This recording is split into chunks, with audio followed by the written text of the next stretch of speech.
चलिए किस्सा और कहानी यहाँ से शुरू करते हैं। आपको डिस्क्रिप्शन बॉक्स के अंदर KVS PGD कंप्यूटर साइंस की प्लेलिस्ट मिल जाएगी। आपको जो है ये डिस्क्रिप्शन बॉक्स के अंदर पूरा क्लास 12 कंप्यूटर साइंस मिल जाएगा। आपको मिल जाएगा IP, आपको मिल जाएगा 11 CS, 11th IP, राइट। तो डिस्क्रिप्शन के अंदर मैंने यहाँ पर प्लेलिस्ट डाल रखी है, तो आप जाकर के सिलेबस वहां से भी कंप्लीट कर सकते हैं। यहाँ पर मैं आपको NCERT लाइन बाय लाइन है जो बेसिकली कराने वाली है। जो हमारी प्रीवियस क्लास थी उसके अंदर हम लोग स्टार्ट कर चुके थे हमारा चैप्टर जिसका नाम है 5, that is getting started with Python. आप चाहे कोई भी प्रिपरेशन कर रहे हो KVS से लेकर के NVS, EMRS, चाहे आप BPSC और चाहे आप HPSC किसी की भी प्रिपरेशन कर रहे हो, क्योंकि आपको पता है कि NCERT बन चुका है मेन कोर और वही हम लोग यहाँ पर प्रिपेयर कर रहे हैं, ठीक है। तो आप PGD के किसी भी एग्जाम कंप्यूटर साइंस हो जिसके अंदर आप प्रिपेयर कर रहे हो, तो चलिए आप एक सही क्लास के अंदर है। तो बेसिकली हम लोग बात कर रहे थे अभी फीचर्स ऑफ पाइथन की, ठीक है। तो पाइथन एक हाई लेवल प्रोग्रामिंग लैंग्वेज है, ठीक है, हाई लेवल प्रोग्रामिंग लैंग्वेज। यानी कि अगर हम लैंग्वेजेस को किसी एक कैटेगरी में डिवाइड करें जिसको लो लेवल लैंग्वेज और हाई लेवल लैंग्वेज बोला जाता है, तो लो लेवल लैंग्वेज के अंदर आपके पास में आएगा हमारी मशीन लैंग्वेज जो कि 0 और 1 है, यानी कि बाइनरी लैंग्वेज जो कंप्यूटर की भाषा है, कंप्यूटर को समझ में आती है। किसी किसी बुक में आपको मिडिल लेवल लैंग्वेज भी है जो देखा होगा आप लोगों ने पढ़ाते दौरान और शायद आपने अपने भी किसी सेमेस्टर के अंदर। तो मिडिल लेवल लैंग्वेज के अंदर जो लैंग्वेज है असेंबली लैंग्वेज बोला जाता है, तो जो मैनोमोनिक्स कोड के ऊपर बेसिकली काम है जो करते हैं। फिर आती है आपकी हाई लेवल लैंग्वेजेस, जैसे कि आप लोगों की पाइथन है, आप लोगों की जावा है, C++ है, ये सारी हाई लेवल लैंग्वेजेस है, ठीक है। ये ह्यूमंस के थ्रू, हम लोगों के थ्रू अंडरस्टैंड होती है, हम लोग इनको सीखते हैं, इनके अंदर अपना कोड लिखते हैं, फिर कंपाइलर या इंटरप्रेटर के थ्रू वो एक पर्टिकुलर आपकी मशीन लैंग्वेज के अंदर जाकर के कन्वर्ट होता है। तो ये सिलसिला, ये कहानी है जो बेसिकली होती है। बाकी ये फ्री है, ऐसा नहीं है कि आपको इसने डाउनलोड किया तो आपने कुछ पैसे दिए हैं, टोटली फ्री है, जितनी बार मर्जी डाउनलोड करो। एंड ऑफ कोर्स उसके बाद आप इसको इंस्टॉल है जो करेंगे। तो खैर कहता है कि भाई ये ओपन सोर्स लैंग्वेज है। ओपन सोर्स का मतलब है कि भाई इसका सोर्स कोड भी अवेलेबल है, आपको अच्छा खासा नॉलेज है इस लैंग्वेज के बारे में, तो आप सॉफ्टवेयर इंडस्ट्री में अपना योगदान डालने के लिए आप जो है चेंजेस अगर करना चाहे तो आप कर सकते हैं। तो ये एक ओपन सोर्स लैंग्वेज है।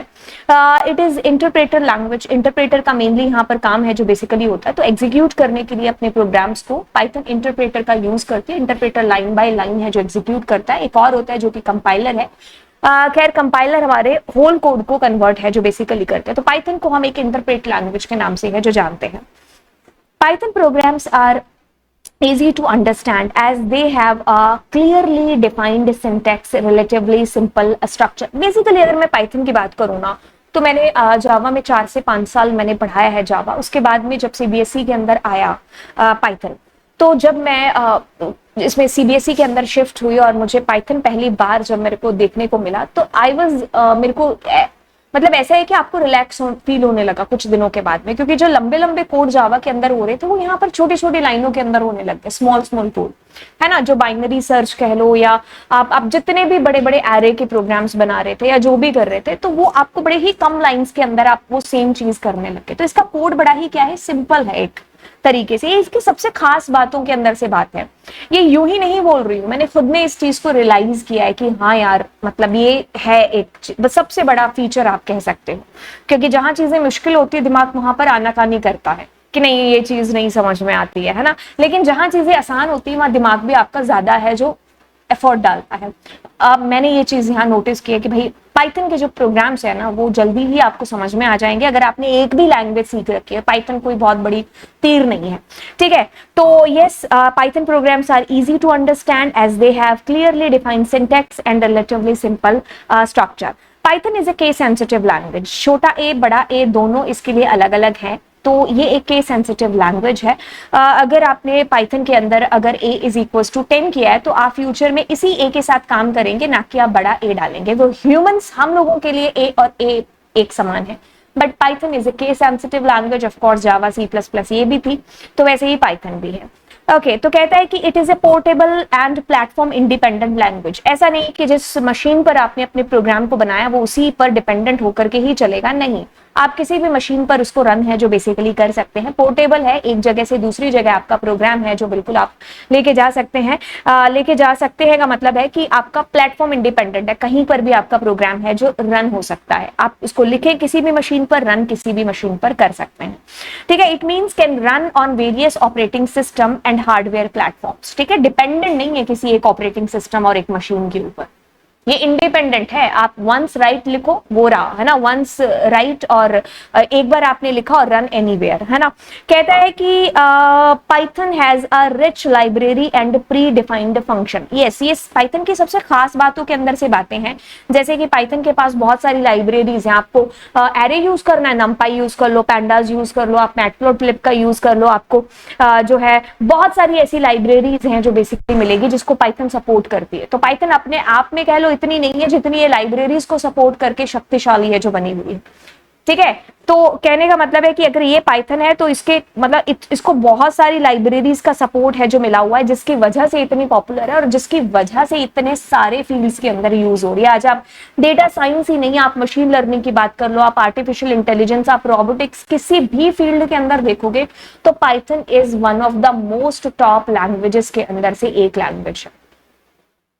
सिलसिले और कहानियां कुछ ऐसे हैं कि Python is helpful in web development also. Web development के अंदर भी पाइथन की एक अलग अपनी जगह है और बहुत सारे popular web services application are built using Python. तो पाइथन आप कह लो कि भाई आज की डेट में अगर आप अपना करियर एक सॉफ्टवेयर इंजीनियर के तौर पर, एक डेटा साइंटिस्ट के तौर पर देखना चाहते हैं, आप किसी भी फील्ड में, एक आर्टिफिशियल इंटेलिजेंस के फील्ड में कहीं पर भी अगर आप जा रहे हैं और अगर आप एक लैंग्वेज चूज कर रहे हैं और वो लैंग्वेज अगर आपकी एक पाइथन लैंग्वेज है तो एक बिल्कुल सही सटीक लैंग्वेज के साथ हम अपने करियर को स्टार्ट कर रहे हैं। गवर्नमेंट के जितने भी एग्जाम्स हो रहे हैं उसके अंदर भी आपको पाइथन पाइथन पाइथन है जो पूछी जा रही है। तो अपने आप में आप कह लीजिए कि आने वाले फ्यूचर के अंदर अगर हमने अभी से इस लैंग्वेज को सीख करके चले तो फ्यूचर के अंदर हमारे लिए भी ऑफकोर्स स्कोप है जो बहुत होगा इस लैंग्वेज के अंदर। कहते हैं कि पाइथन यूजेस इंडेंटेशन और for blocks and nested blocks.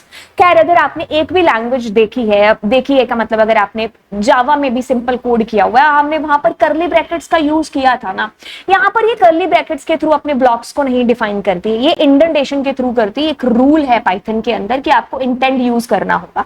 जैसे कि मैं आपको यहाँ पर ये प्रोग्राम है जो बेसिकली दिखा रही हूँ, तो इस प्रोग्राम को देख करके आपको क्या चीज है जो समझ में आती है। खैर इसमें मैंने गलती की है एक, अब ये सही हो गया क्योंकि लास्ट प्रोग्राम में मैंने शायद आपको ये एक्सप्लेन करके दिखाया था। तो इसके लिए मैं क्या करती हूँ, एक ओपन कर लेती हूँ पावर पॉइंट को और फिर मैं आपको इंडेंटेशन को एक्सप्लेन है जो बेसिकली करती हूँ। बहुत सिंपल है, बहुत इजी है। देखिए मेरा ये मानना है पर्सनली कि चीजें मुश्किल नहीं होती हैं और चीजें बस क्या होती है, नहीं होती हैं। मैं खुद इसी सिद्धांत के ऊपर है जो पढ़ाई भी करती हूँ और जो भी चीजें मैं इस चीज पर बड़ा एक ब्लाइंडली बिलीव करती हूँ कि चीजें मुश्किल नहीं है, चीजें बस नहीं है। जैसे ही चीजों को आप रिपीटेडली करना स्टार्ट कर देंगे तो वो चीजें ऑटोमेटिकली आपके लिए आसान बन जाएंगी। तो सिलसिले कहानियां बातें किस्से कुछ इस तरीके से हैं कि इंडेंटेशन आखिरकार क्या है। तुम लोग किसी को लेटर लिखते हो ना, to the principal I beg to say that, तो वहां पर इंडेंट तो फॉलो करते हैं हम लोग, इंटेंट फॉलो करते हैं कि भाई मेरा टू आएगा उसी के नीचे ही द प्रिंसिपल आएगा, यहां से पैराग्राफ शुरू हुआ, दूसरा यहां से किया तो तीसरा एग्जैक्टली इसके नीचे से करना है ना। तो इंटेंट फॉलो कर रहे हैं। पाइथन बोले तो बॉस कहती है कि ये जो है ना आपका फंक्शन, ये पूरा इसका एक हिस्सा है। ठीक है, मैं इसको एक बार ऐसे भी कर देती हूं, अब आपको और ज्यादा क्लियर होगा। ठीक है, मेरा मकसद यही है कि मेरे स्टूडेंट को चीजें क्लियर हो। ये है जो आपके पास में वॉस या इसका जो हिस्सा है वो ये इसका एक हिस्सा है। ठीक है, ये चलेगा तो ये हिस्सा चलेगा। वैसे ही इसके अंदर ये देखो, ये जो बॉक्स है ये इसके अंदर का हिस्सा है, ये चलेगा तो ये चलेगा। तो इंटेंट देखो कैसे फॉलो हो रहा है। ये 3 लाइनें, इनका फंक्शन से कोई लेना देना नहीं है, ये आपके प्रोग्राम का हिस्सा है। जैसे कि आपको ये जो आइडियलीज होते हैं, जैसे कि अगर मैंने इसको किया तो अब देखो फंक्शन के अंदर का हिस्सा छुप गया, ये फंक्शन के अंदर का, ये अंदर एक और फंक्शन बनाया उसके अंदर का, ये देखो, है ना। So like how we will be able to understand indentation. अब इसमें देखो बाय डिफॉल्ट क्या है कि एक स्पेस आ सकता है, ठीक है, एक स्पेस आएगा, अब सभी इसके नीचे ही होगा, इस पी को भी इसके नीचे आना पड़ेगा, इस डेफ को भी इसके नीचे आना पड़ेगा, इस पी को भी नीचे आना पड़ेगा, इसको भी एंड इसको भी। अब ये सही है, तो आपको बॉस बोलता है कि आप मिनिमम एक स्पेस तो देंगे ही देंगे, बट हम लोग टैब का स्पेस एंटर कर, मतलब 4 स्पेस दे देते हैं। आजकल के जो आइडियलीज हैं वो खुद ब खुद इतने स्मार्ट है कि भाई ऑटोमेटिकली जैसे आपने किया तो वो इंटेंट को फॉलो करते हुए ही आएंगे। ठीक है, अब ये जो लाइन है 5, 6 और 7, ये इसके अंदर का हिस्सा है, ये अपना इंटेंट स्टार्ट कर रहे हैं। आप ऐसे उबड़ खाबड़ नहीं कर सकते कि थोड़ा इधर थोड़ा इधर, नहीं, यहाँ डिजाइन नहीं चलेगा बॉस। ठीक है, बाकी लैंग्वेजेस अगर आपने किया होगा तो हम लोग वहां पर क्या करते, करली ब्रैकेट यूज करते हैं ना, करली ब्रैकेट ऑन एंड करली ब्रैकेट क्लोज। नहीं, यहां पर करली ब्रैकेट का कोई रोल बेसिकली नहीं है पाइथन के अंदर, इट फॉलो इंडेंटेशन। ठीक है, खैर शुरू में जब हम प्रोग्रामिंग सीखते हैं ना तो ये गलतियां बड़ी करते हैं इंडेंटेशन वाली, धीरे धीरे ये चीज नेचुरल हो जाती है। आपको ये मुद्दा नहीं लगता है कि इंटेंट का भी आपको ख्याल रखना पड़ेगा, क्योंकि इतनी ईजी हो जाती है ये चीजें। ठीक है, तो चलिए अब हम स्टार्ट करते हैं काम करना हमारी पाइथन प्रोग्रामिंग के साथ में।